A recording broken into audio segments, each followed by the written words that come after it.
Al preparar este mensaje de esta mañana me hacía pensar mucho la relación entre los hermanos. Hablo de los hermanos en el sentido familiar. Para mí la relación entre los hermanos es una de las relaciones más complejas que existen, ni siquiera el matrimonio, sino la relación de los hermanos. La primera historia que nos encontramos en la Biblia y que va mal es de unos hermanos. Evidentemente, claro, está el matrimonio, Adán y Eva, todo lo que sucede, pero la primera vez que ocurre algo realmente grave son unos hermanos. Y me estoy refiriendo concretamente a una historia que todos conocemos hasta incluso en la cultura popular, sobre el primero de los homicidios, de los asesinatos que encontramos en las páginas de las Escrituras de Caín y Abel. Y la cosa no va mejor a medida que vamos avanzando en las páginas de las Escrituras, sino permitidme que os hable de algunos ejemplos. José, sus hermanos lo venden, sus hermanos le tienen tirria, porque claro, José es muy amado por su padre. José sabe que sus hermanos no están haciendo muy bien las cosas y se lo dice a su padre. Yo quiero rescatar a veces un poco la figura de José, porque algunos dicen que era un chivato. Bueno, puede que fuera un chivato, pero oye, si sus hermanos estaban haciendo lo que querían con las cosas de su padre, pues oye, también entiendo que a lo mejor no era tan chivato, a lo mejor tenía un buen sentido de justicia, pero bueno, sea como sea. Sus hermanos lo envidian y lo venden a un grupo de ismaelitas que pasaban por allí, que lo vendieron a su vez como esclavo en Egipto. Eran sus hermanos, recordadlo. O si no, Aarón y María, los hermanos de Moisés, que en medio del desierto se quejan de su hermano Moisés y son reprendidos. Si vamos un poquito más atrás, la rivalidad entre Jacob y Esaú, hermanos también. Había una gran rivalidad entre ellos. Tanto es así, si recordáis, que Jacob engañó a su propio padre. Y por hacerlo un poquito más corto, ¿qué diríamos de los hermanos de Jesús?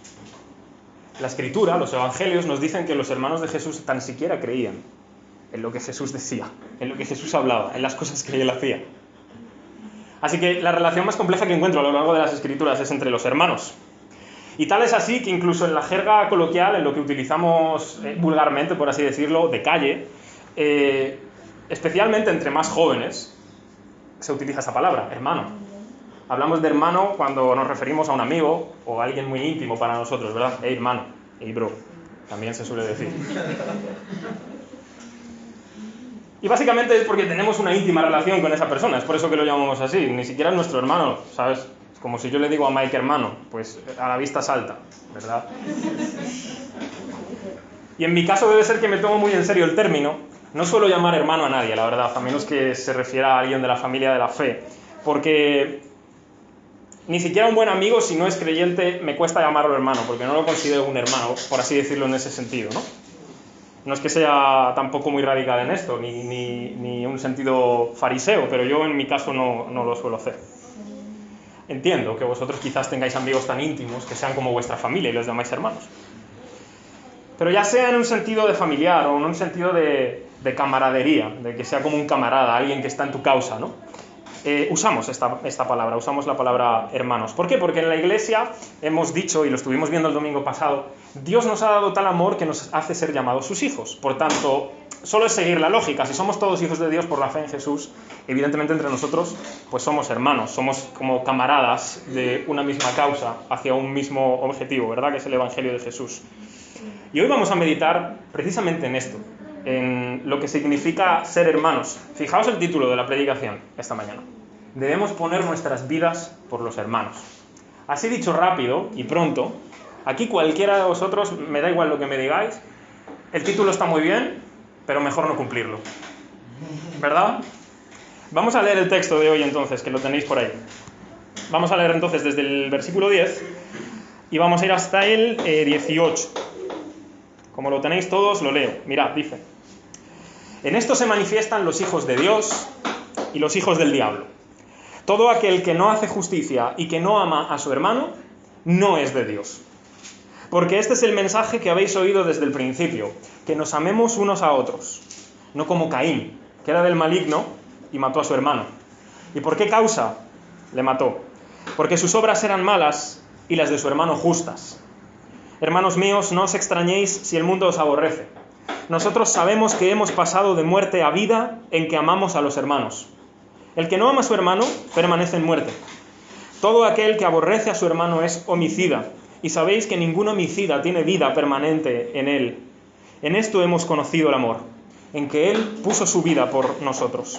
También nosotros debemos poner nuestras vidas por los hermanos. Pero el que tiene bienes de este mundo y ve a su hermano tener necesidad y cierra contra él su corazón, ¿cómo mora el amor de Dios en él?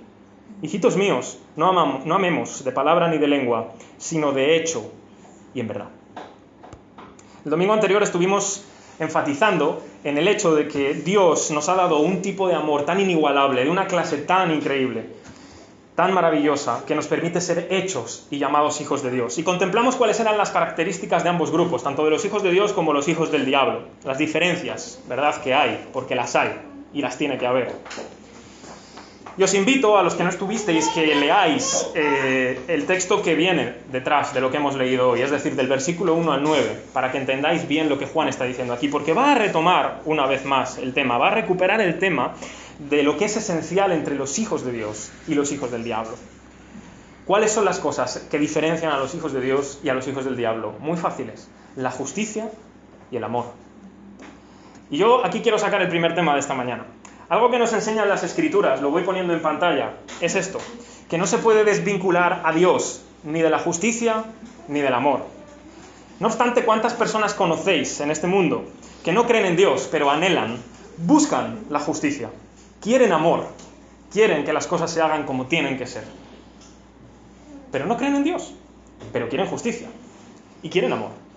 Es algo que está profundamente arraigado en nuestro corazón. Voy a poner un ejemplo personal. No conozco a nadie en mi vida, y conozco a mucha gente, pero no conozco a nadie en mi vida al que le haga tanto rabiar la injusticia como a mi padre. No hay día que yo no vaya a visitar a mi padre que no saque otra vez un tema, el que sea, sobre la injusticia. Y el gran deseo que tiene de que la injusticia termine en todos sus ámbitos. Y se rabia. Y utiliza todo tipo de palabras, y cuando digo todo tipo, es todo tipo de palabras, para mostrar su rabia ante la injusticia. El deseo que mi padre tiene es muy bueno, pero se confunden dos cosas. Uno, no se da cuenta que toda la justicia proviene de Dios. Dos, su visión de la justicia se ve rebajada porque la contempla simplemente como un acto humano, como un acto de revolución, como un acto de queja, pero no como algo en lo que Dios tiene algo que ver. Cuando desconectamos a Dios de la justicia y del amor, nos quedamos con dos valores que son muy buenos. De hecho, son de origen divino, pero les quitamos su esencia, le quitamos lo que hace que sean verdaderamente justicia y amor. Entonces, en ese momento convertimos tanto la justicia como el amor en aquello a lo que nosotros nos dé la gana. Definimos lo que es la justicia y el amor según nuestra propia conveniencia. Vivimos en un mundo en el que hoy en día el amor para nada se entiende como el sacrificio máximo por otro, en todo caso por mí. Y mucho menos la justicia es conseguir verdaderamente justicia, sino lo que yo creo que es justicia, lo que yo creo que son los derechos, lo que yo creo que son las libertades, aunque sean una locura. En definitiva, que nosotros nos colocamos en el lugar de Dios y decimos: la justicia y el amor, mira, mejor lo voy a definir yo, porque Dios está tranquilo en el cielo, a Él no le preocupa, mejor ya me encargo yo, que estoy en el mundo y veo las cosas como son, voy a definirlo yo. Así que estos valores, tanto la justicia como el amor, aunque son loables, aunque son dignos de admirar, han dejado de tener el objetivo adecuado porque la gente los ha desvinculado de Dios, ha quitado a Dios, tanto de la justicia como del amor. Y aunque menciono más la justicia, me quiero centrar especialmente en el amor. El mandamiento antiguo que Juan nos rescata aquí, y lo ven haciendo una y otra vez en la carta, es el amor a los otros. El amor de los unos a los otros. Al prójimo, pero especialmente a los hermanos en la fe. Y se enfoca en un ejemplo muy negativo para que nos demos cuenta de lo que no es el amor. Él rescata el ejemplo de Caín. Dice que Caín mató a su propio hermano por dos razones. Y esto es interesante porque cuando leáis allá por Génesis 4, el asesinato de Caín a Abel, no os va a decir el motivo por el que Caín mató a Abel. Es en el Nuevo Testamento cuando descubrimos cuál es el motivo por el que mató Caín a Abel. Uno está aquí en Juan. Lo que Juan dice son dos. Uno, que Caín era del maligno. Es decir, era un hijo del diablo y por tanto hace las obras del diablo, que es matar. Y dos, que las obras de su hermano eran justas, mientras que las suyas, las de Caín, eran malas. Juan centra su atención en sus obras, que era malo, que tenía un corazón malvado y hizo lo malo. Caín era un hijo del diablo porque ni tenía fe, ni tenía buenas obras. Pero la cosa es, ¿por qué mató Caín a Abel? Dice, porque las obras de su hermano eran justas y las suyas malas, en las tinieblas, oscuras.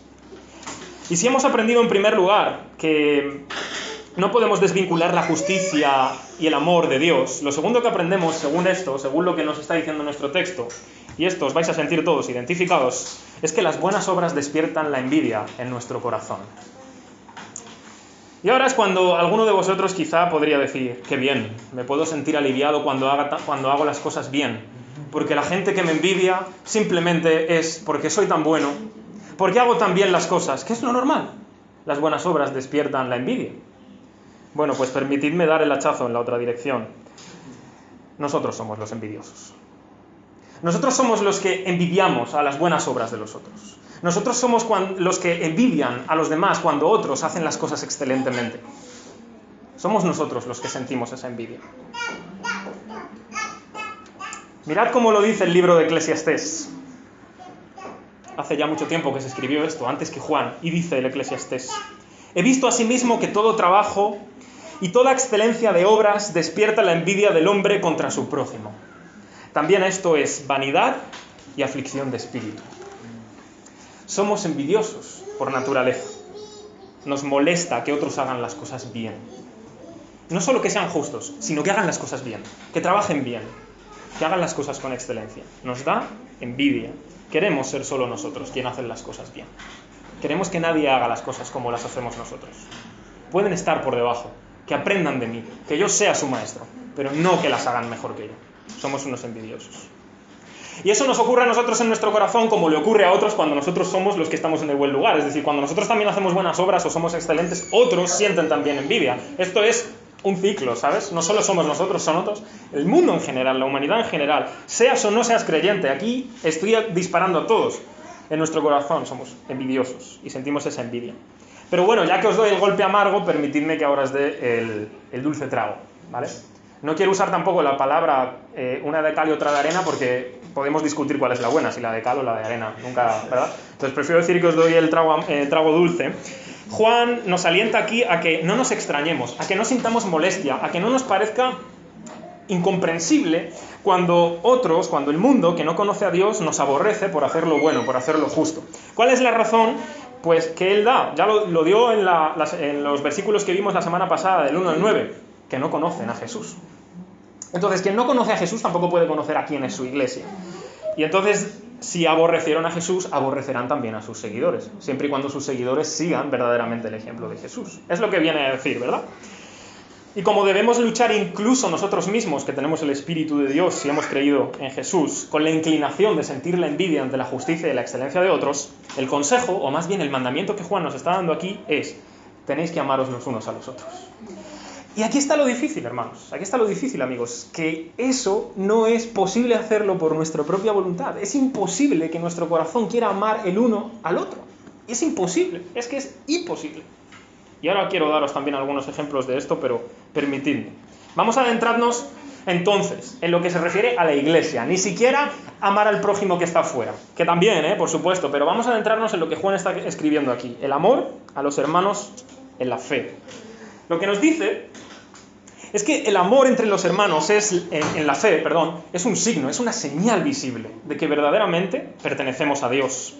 Mira, podemos decir muchas cosas, se nos puede llenar la boca cuando hablamos, cuando teorizamos acerca del amor, pero no te engañes, ni me engaño yo a mí mismo, no nos engañemos. Amar en la práctica ni es fácil y muchas veces no es ni satisfactorio, sinceramente. Porque muchas veces amas a quien no te corresponde. Amas a quien no va a dar después nada. Evidentemente esto no es lo que nos debe mover, pero cuando tú amas, muchas veces eso es lo que te encuentras y no es satisfactorio. El amor lo que tiene, y cuando hablo de amor estoy hablando de amor vinculado a Dios, el verdadero amor, lo que tiene es que golpea duramente a nuestro egoísmo. Muy duro, de hecho. A nuestra incesante necesidad de prestarnos atención solamente a nosotros mismos. El amor nos enfoca en otro. Dejo de mirarme a mí mismo para mirar a otro y su necesidad. y con toda sinceridad. No soy profeta, pero os voy a decir una cosa que es verdad. Ninguno aquí, y me incluyo el primero, amamos de esa manera. Nadie me puede decir aquí que ama de verdad de esa manera. Completamente desinteresado, sin ningún tipo de egoísmo, preocupado absolutamente por la necesidad del hermano. ¿No me podéis decir que sí? Porque mentiríais. Y es triste, pero lo tenemos que reconocer. No amamos a los hermanos como debemos hacerlo. Si no amamos a los hermanos que son los más cercanos en cuanto a la fe, ¿no? En cuanto a la familia de la fe, fijaos lo que dice el Señor. No eres de Dios. Si no amas a tu hermano, no eres de Dios. Esa es una de las pruebas de la veracidad de tu fe. ¿Amas a tu hermano? Entonces tu fe es verdad. ¿No amas a tu hermano? Entonces no puedes ser un hijo de Dios. Es imposible. Por un lado, si nosotros que hemos recibido el amor de Dios no amamos a los hermanos, malamente. Pero más aún, si tú no amas a aquel a quien Dios ama, no puedes decir que eres un hijo de Dios. Igual que cuando decimos, no, es que hay que amar las cosas que Dios ama, las actitudes que Dios ama, el carácter que Dios ama, sí, espérate, tienes que amar también a quiénes, personas, Dios ama. Si no, vas mal. Y claro, cuando vemos una exigencia como esta, tienes que amar a los hermanos, tienes que dar tu vida, ¿qué hacemos? Vamos a reducir un poquito la talla, que no llego. Queremos sentirnos mejor. Entonces, si la exigencia está a 15 metros, vamos a reducirla a 2, que por lo menos con un salto llego. Pero eso no es lo que la Escritura nos está enseñando. Llega ese momento en el que, como pongo aquí, pensamos que somos buenos porque no hemos matado a nadie, pero no hemos aborrecido a nuestro prójimo alguna vez. No lo hemos odiado. ¿No hemos pensado mal de alguna manera contra nuestro prójimo o incluso contra nuestro hermano en la fe? Mira, de esto no se escapa ni el gato. Y mira que los gatos se escapan. Pues de esto no se escapa ni el gato. ¿Cuántas veces hemos oído esto? ¿Cuántas? Bueno, yo no he matado a nadie, soy buena persona. Claro, tú eres mejor buena persona que un asesino, pero no que Dios. La comparación no es con los demás, la comparación es con Jesús. ¿Quién llega ahí? Mira, hasta nosotros nos creemos esta mentira. Juan dice, y Jesús lo enseñó, que el homicidio, fijaos de lo que estoy hablando, por favor, el homicidio, ¿sabéis lo que es el homicidio? No se comete cuando llevas a cabo el acto literal de matar a un hombre, sino cuando aborreces, cuando odias. Ahí empieza el homicidio. Es decir, Jesús, no estoy diciendo el Antiguo Testamento, Jesús llamó homicidas a todos aquellos que aborrecen a su prójimo. ¿Me podéis levantar la mano alguno de vosotros que aquí no sea un homicida, según esta exigencia? Yo no. No la puedo levantar. Y en ese sentido, entonces, de no aborrecer al prójimo, todos, como digo, somos culpables. ¿Y qué nos lleva a un acto así, de aborrecer al prójimo, de odiar al prójimo o al hermano? Mira, a veces son cosas tan simples, pero que tienen tanto poder en nuestro corazón, que en mayor o menor medida nos hacen actuar así. Por ejemplo, envidias. Eso es una cosa muy importante. La envidia, en general, de lo que el otro tiene, de lo que el otro es. Eso nos lleva a aborrecer al prójimo. Pleitos, discusiones, con lo que sea, algo que no estamos de acuerdo, desacuerdos. Tipos de comportamiento que el otro tiene, decisiones que toma el otro. Todas esas cosas hacen que los aborrezcamos, que los odiemos. Incluso llegamos a aborrecer a nuestros propios hermanos en la fe, no solamente a nuestros prójimos, no porque nos hayan hecho algo, sino porque los vemos actuar de una manera y no nos gusta. Nosotros no lo haríamos así. ¿Sabes el problema? Que queremos ser los tiranos de las vidas de los otros. Que los otros tienen que comportarse como yo me comportaría. Que los otros tienen que tener los mismos gustos que yo tendría. Que los otros tienen que hacer lo mismo que yo haría. Ni siquiera se lo decimos, solo los odiamos en nuestro corazón. Mira a este, que es cristiano. Mira a este, mira cómo vive. Yo no lo haría así, anda, ya le vale. A lo mejor tienes razón, pero eres en ese momento un aborrecedor de tu hermano. Lo eres. Y claro, de repente llega Juan Y si ya de por sí nos ha puesto la situación bastante fea, si no nos la ha puesto bastante fea, de repente se le ocurre, inspirado por el Espíritu Santo, decir algo que nos deja un boquete ahora mismo. Nos va a dejar un boquete en el corazón. Dice, debemos poner nuestras vidas por los hermanos. Si no le parecía poco a Juan, encima nos dice esto. ¿Cómo? ¿Cómo que debo poner mi vida por el otro? ¿Cómo que debo sacrificar mi vida por mi hermano? Lo que dejo en pantalla. Vivimos en un mundo en el que solo nos sacrificamos por nuestro propio beneficio. Y eso es la tónica de todos los días. Sutil o menos sutil, pero solo te sacrificas por ti mismo. Es así. Mientras sea algo para ti, eres capaz de sacrificar lo que sea. Tiempo, dinero, sueños, cualquier cosa. Eres capaz de sacrificarlo porque lo quiero conseguir, porque es para mi propio beneficio. Ahora, como sea para cumplir el bien de otro, que se busque la vida.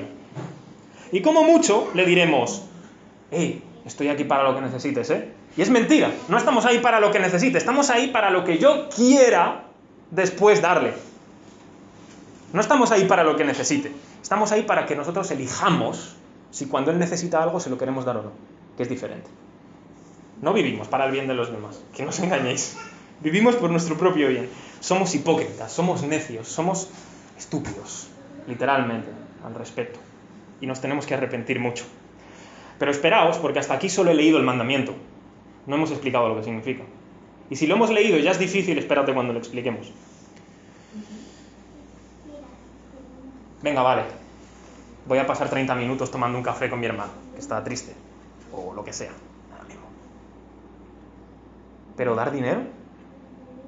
Ah, que no tiene. No, lo siento. Que se busque un trabajo. Yo le ayudo para buscar un trabajo, lo que haga falta. Pero darle en su necesidad, no, hombre, la cartera no se abre jamás. Ni a uno ni a otro. Lo que está diciendo Juan es, si ves a tu hermano pasar necesidad y tienes bien y no le das, ¿cómo mora el amor de Dios en ti? ¿Cómo puedes decir que tienes el amor de Dios? No solo que lo has recibido, sino cómo puedes decir que amas como Dios ama. Si viendo a tu hermano en necesidad, no haces nada por él. Eso es lo que está diciendo. O de alguna manera nos está ejemplificando lo que significa poner la vida por nuestros hermanos. Evidentemente, no podemos morir por el pecado de mi hermano, ¿verdad? Mi vida no puede sustituir la de mi hermano. Eso ya es una cosa que hizo Jesús. Pero entonces, ¿cómo me sacrifico por los demás? Pues desde luego no muriendo por sus pecados, sino sacrificando literalmente tiempo, dinero, lo que sea, por el bien de mi otro compañero, de mi otro hermano.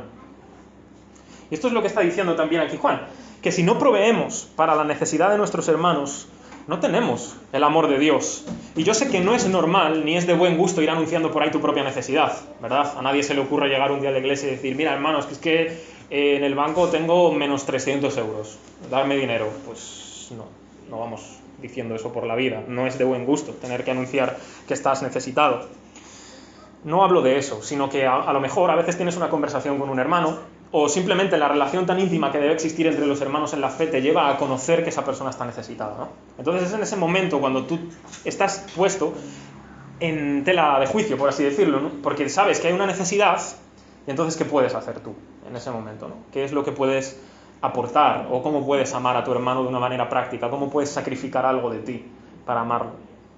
Mirad, en la Biblia hay un libro que a mí me gusta muchísimo, es el libro de los Proverbios, un libro que os recomiendo si queréis adquirir mucha sabiduría práctica para la vida. Y allí hay un proverbio que dice, no digas a tu prójimo, anda y vuelve y mañana te daré, cuando tienes contigo que darle. Nosotros hacemos al revés. Leemos, sí di a tu prójimo, anda y vuelve y ve mañana que yo te daré si quiero, porque tengo que darte. Así somos nosotros. Muchas veces tenemos que dar. Si yo no te estoy diciendo que si no tienes 1.000.000 de euros vayas a dar 1.000.000 de euros, eso es estúpido, no te vas a endeudar tú. Siempre que Dios nos llama a la generosidad es en proporción a lo que nosotros tenemos. La generosidad no es dar mucho, es dar de lo que tienes, sacrificadamente. Eso es, en proporción a lo que tú tienes. ¿Alguna vez, y si no lo habéis hecho os invito, le habéis pedido a Dios cada día, Señor, dame hoy aunque sea una oportunidad de ser generoso en proporción a lo que tengo? Os invito a que lo hagáis y os sorprenderéis En mi caso lo he hecho y lo he experimentado, y las veces que he orado eso, he tenido ocasiones en las que he podido ser generoso, o tenía que decidir ser generoso, porque me ha llegado esa oportunidad, y evidentemente he intentado serlo en proporción de lo que tenía, y probablemente no lo habré hecho tan bien, pero os aseguro que es una oración, esa, que es la voluntad de Dios, y si la hacéis, veréis cómo Dios actúa. Pero esto que dice el proverbio aquí, dale a tu hermano, no le digas que venga mañana cuando tienes con qué darle. ¿No os ha pasado alguna vez que tenéis algo que quieres disfrutar tú y de repente dices, no se lo voy a dar a mi hermano porque lo quiero para mí? Llegas al kebab que está ahí al lado, te compras un kebab que está buenísimo, te mueres de hambre, y está aquí tu hermano que no tiene dinero ni para comprarse un kebab. Joder, es que sacar la cartera para comprarle un kebab, para ti sí, claro, pero para comprarle un kebab, y ni darle del tuyo, por supuesto. Son cosas así de estúpidas. Pero si en lo poco somos así, imagínate en lo mucho. Imagínate en lo mucho. A ver, ser generoso vamos a aceptarlo de una vez por todas. Es molesto para nuestro corazón. Sí, es molesto, porque no quiero dar de lo que quiero disfrutar yo. No quiero quitarme de mí. Pero es a lo que Dios nos llama. Si Dios fuese así, hubiese dicho, mira, hijo, hablando de Jesús, ¿para qué vas a ir al mundo? Si estás aquí conmigo, bien, perfecto, en toda la gloria.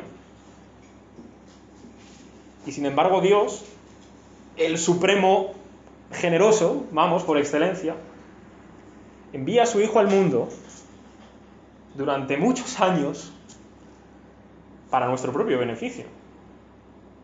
Si él no hubiese sido así de generoso, ¿dónde estaríamos nosotros? Aquí no, eso seguro.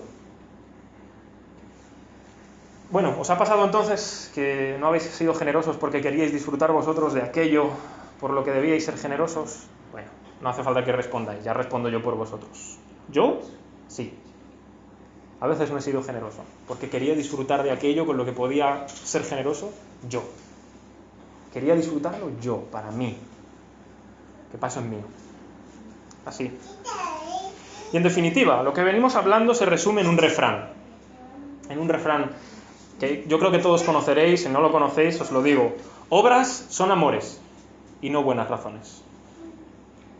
O para decirlo en términos bíblicos, el amor es demostrado cuando nuestros hechos respaldan las palabras. Y no hay otra manera. Y esto es una enseñanza que la sabe todo el mundo, sea o no sea creyente. Todo el mundo sabe que el amor se demuestra por hechos, no en palabras. Mira, es mejor que no digas nada, que no prometas, o que te niegues asumiendo tu vergüenza de lo egoísta que eres, antes que prometas y digas algo y luego no lo cumplas. Sencillamente. Ya está. Asume tu vergüenza, asume tu egoísmo, pero no digas sí cuando es no. Nos quedamos toda la vida esperando, decimos, a ver si llega el amor. Lo solemos decir más en las relaciones románticas, pero me da igual, vamos a ampliarlo a todo. Nos quedamos la vida como diciendo, bueno, a ver si llega el amor, a ver si algún día aparece por aquí. Somos necios. El amor no llega, el amor se cumple, el amor se hace, el amor se actúa. ¿Quieres amar? Ama, pero no digas a ver si llega. Ama, si puedes en este momento, hazlo. Porque es algo voluntario, es decir, de la voluntad. Y no solo eso, es un mandamiento de Dios.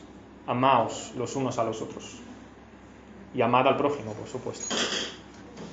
Pero como siempre yo no me quiero centrar, y ya terminamos, en esta meditación, como digo, no me quiero centrar en lo mal que estamos.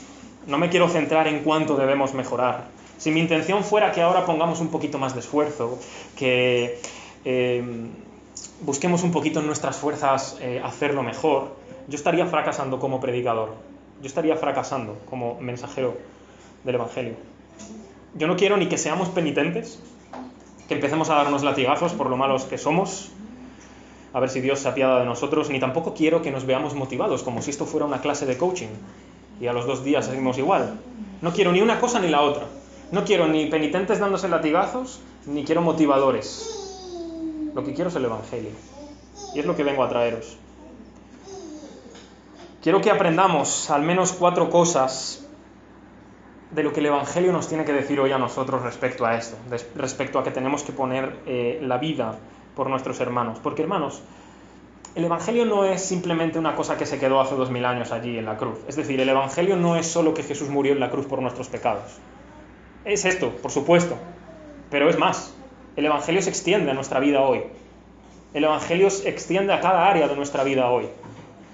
Si Jesús murió en una cruz por los pecados, no fue solo para morir un día hace 2000 años. Fue para que hoy podamos vivir para Él. Entonces quiero deciros al menos 4 cosas, permitidmelo, por favor, acerca del Evangelio de Jesús respecto a lo que hemos visto en esta mañana.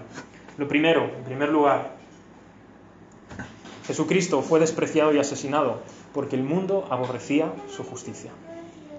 Hemos leído que Caín mató a su hermano porque odiaba que sus obras fueran justas.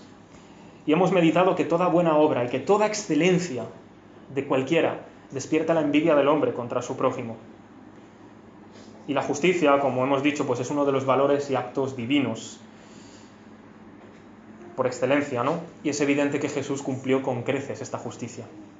No hubo jamás ni un ápice de maldad, de injusticia, de pecado, de mancha en Jesús. Fue justo, en mayúsculas. Él cumplió toda justicia, cualquiera que se te ocurra, toda justicia, Jesús la cumplió. ¿Y qué pasa? Que su luz, su justicia, nos molestó. Su luz y su justicia nos dio envidia. Este es como verdaderamente deberíamos ser nosotros. Este nos acusa. Entendedme la palabra acusa, en el buen sentido. Porque nosotros no hacemos como Él hace. ¿Qué hacemos? Lo quitamos de en medio. Y eso fue lo que hicimos, quitarlo de en medio. Mandarlo a la cruz. Nuestro asesinato de Él es porque aborrecíamos su justicia, es porque aborrecíamos su bondad. Porque queríamos seguir viviendo como nosotros deseábamos. Y Jesús era consciente de esto. En el capítulo 3 de Juan lo dice, que la luz vino al mundo. ¿Y qué hicieron los hombres? No se acercaron a la luz. ¿Por qué? Porque sus obras eran malas, porque necesitaban estar en las tinieblas, no querían acercarse a la luz para que sus obras malas fuesen expuestas, para que su pecado fuese expuesto. Nosotros le tuvimos a Jesús, mira, por necio, por alguien que quería llamar la atención, por alguien loco, blasfemo, que se hacía pasar por Dios. Y lo llevamos a la cruz. Su vida manifestaba lo que debemos ser y no somos. Y debemos ser para estar en su presencia. En segundo lugar, de lo que aprendemos hoy es que Jesús sacrificó su propia vida por nuestro beneficio y a causa de nuestra necesidad. A nosotros, como hemos leído, como hemos visto, solo se nos pasa por la mente sacrificarnos siempre que sea para nosotros mismos, para nuestro propio bien y para ayudar a otros a regañadientes. Pero el Señor Jesús vino al mundo con este propósito. Vino al mundo para sacrificarse por nosotros, a causa de nuestra necesidad, por causa de nuestro beneficio. Él no vino para ser el más famoso del mundo, no vino a labrarse una buena reputación, no vino a que, gracias a sus enseñanzas y sus milagros, todo el mundo lo afamara. Él venía para ir a la cruz, desde el principio. Sabía a lo que iba. Él vino para la cruz, para dar testimonio de la verdad, del amor, de la justicia de Dios.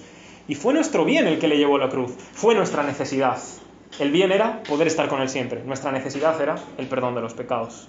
Vino para ambas cosas, para nuestro beneficio y por nuestra necesidad. Él, que es rico, como dice Corintios, se hizo pobre para que con su pobreza nosotros fuésemos enriquecidos.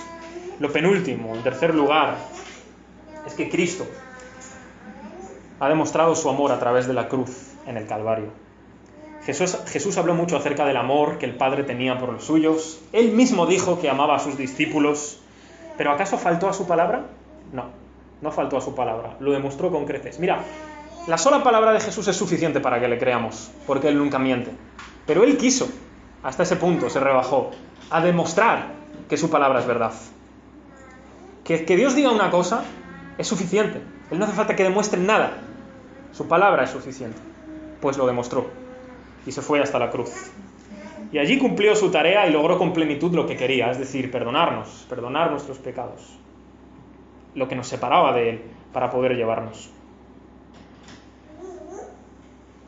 Sufrió el castigo de nuestra paz, como dice Isaías.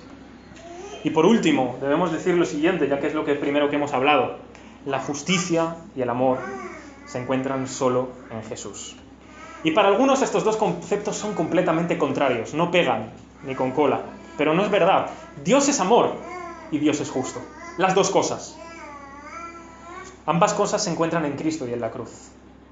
La justicia se encuentra en la cruz en el sentido de que allí Dios está siendo justo con nuestro pecado, castigándolo.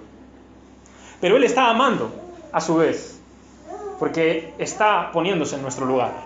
El castigo que nosotros deberíamos merecer en aquella cruz lo está asumiendo Él mismo a través de la persona de su propio Hijo Jesús. Él está castigando el pecado, pero nos está amando a la vez.